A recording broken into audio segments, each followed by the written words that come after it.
The LA Chargers have done it again. No, seriously, this isn't just another preseason hype train. What's unfolding at training camp right now? It's something every Chargers fan needs to hear. Hey everyone, welcome back. And if you're new here, this is not your average Chargers channel. We're Detroit Lions fans offering you a clear, outsider's lens into your team. No fluff, just facts, insight, and some jaw-dropping surprises. Now, let's get into it. The Chargers absolutely nailed the 2024 draft. First-year GM Joe Ortiz and head coach Jim Harbaugh came in swinging. Joe Alt, Ladd McConkey, Cam Hart. They were all solid. But here's where it gets interesting. It's not the headline names that have people buzzing. It's the underdogs, the 4th and 5th round picks, and even an undrafted guy that have turned heads. But before we break down the standouts you haven't heard enough about, take a second to hit that subscribe button, give this video a like, and smash that bell icon so you never miss a Chargers update. You'll want to be locked in all season long. All right, let's jump back in. We've now got data from rookie mini camp, OTAs, and full pad practices. And with all that in the books, some unexpected names have emerged as legit playmakers. Guys like Omari Hampton and Trey Harris are proving they belong, no question. But here's where it gets electric. Kyle Kennard, Kendra Lambert-Smith, and Armand Gadsden too. These weren't flashy picks, but they're making an impact. Coaches are noticing. Teammates are noticing. And then there's Nico Reed, undrafted, unshaken, unbelievable. Every single day of camp, he's made a play. Not just holding his own, he's standing out. Coaches say his consistency is off the charts. That kind of daily grind and production, it's how legends start their story. So while everyone's talking about the big names, the real heat might be coming from the shadows. And once again, the Chargers have quietly built something dangerous from the bottom up. Stay tuned. The Chargers open the season against the Lions, and trust me, there's a storm coming. When a defensive coordinator publicly praises a young defensive back, you know something's brewing. That's exactly what's happening with the Chargers right now. And the momentum keeps building. Let's start with Nico Reed.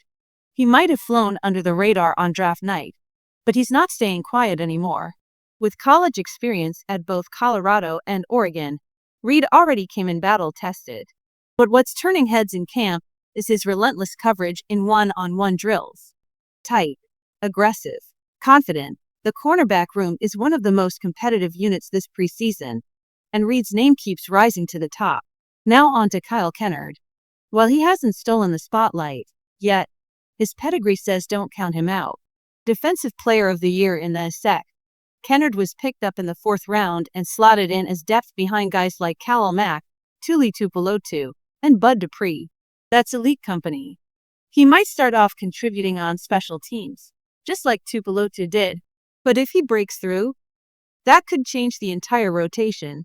And then there's the surprise of camp, Armand Gadsden too. He's not just another 5th round flyer. Drafted at pick 165 out of Syracuse, Gadsden has made an immediate impression. A tight end with wide receiver-like movement. He's attacking reps like he knows the opportunity in front of him, and he does. The Chargers needed someone to emerge at that position, and Gadsden is quietly becoming that guy. The story here isn't just that these players are contributing. It's that the Chargers are building real depth, from the bottom of the draft board up. Hitting on first-rounders is expected, but finding impact talent in the later rounds, and among undrafted players, that's where championship rosters take shape. And don't forget Cam Hart, another under-the-radar corner who's making his case. The competition is fierce. The energy is real. And this defense might have more layers than anyone expected. Stay tuned, because this team isn't just getting better. It's getting deeper, faster. There's a strange moment that hits you as a fan. One day, you're watching legends. And the next, they're being inducted into the Hall of Fame. And suddenly, it feels personal. You know these guys. You remember the big plays, the game-winning drives. You didn't just hear about them. You lived it. That's exactly how it feels with Antonio Gates. The Chargers icon is heading to Canton. And for fans, it's surreal. This isn't some distant, black and white era hero. This is your era. Gates made football exciting every time he stepped on the field. And not just because of his highlight catches. Even Lions head coach Dan Campbell had something to say about him this week. When asked about Gates, Campbell didn't talk touchdowns or vertical routes. He talked about something most people forget. Gates could block. And not just casually, he could line up, hold his ground, and deliver in a power run scheme. That side of his game? Criminally underrated. Campbell's respect speaks volumes. Because when a former tight end calls out the blocking work of another, you know it's real. Gates wasn't just finesse, he was grit. Now let's fast forward to the present, where the next generation is grinding through camp, trying to carve out legacies of their own. Take Kendra Lambert-Smith. The route running, the patience, the ability to disguise his break. He's showing flashes of someone who gets it. One particular rep stands out. Route after route, the DB stays glued. But Lambert-Smith doesn't panic. No wasted motion. No early hands. Just calm execution. And then, bang. Late hands. Clean catch. That's veteran-level detail. And the throw? On the money. Absolutely pinpoint. These are the small things that stack up. The kinds of plays that don't show up in stat sheets right now, but could decide real games later. So while legends like Antonio Gates prepare for their golden jackets, names like Lambert-Smith are just getting started, quietly earning the reps, the respect, and maybe someday, a legacy of their own. There's something about Philip Rivers that never gets old. The fire, the unfiltered energy, the way he'd bark at defenders mid-play, all while somehow keeping his composure as a quarterback. It was chaos, and it was glorious. Now, with new content surfacing from a sit-down interview, Rivers is back in the spotlight, and honestly, it just reminds you of how one-of-a-kind he really was. Yeah, he was a little wild, but that's what made him unforgettable. In a league full of polished press conferences, Philip was real, raw, and kind of hilarious. But as we look ahead, it's not just nostalgia pulling Chargers fans in, it's what's happening now. This latest draft class, already making noise. You've got Omari Hampton, Trey Harris, Kyle Kennard, Kendra Lambert-Smith, and Armand Gadsden too. That's 5 players who are already standing out, and we're barely into camp. But here's the kicker. It doesn't stop there. Imagine if R.J. Mickens, the safety out of Clemson, starts to flash. Or an undrafted guy steps into a real role. That's when you start building a roster that doesn't just compete, it threatens. Add that potential to names like Cam Hart, Junior Colson, Ladd McConkey, and Joe Alt, and suddenly this rookie class starts to feel like a foundation. Not just filler. That's how teams rise. And when you zoom out, you start to see a pattern across the league. Look at the Lions.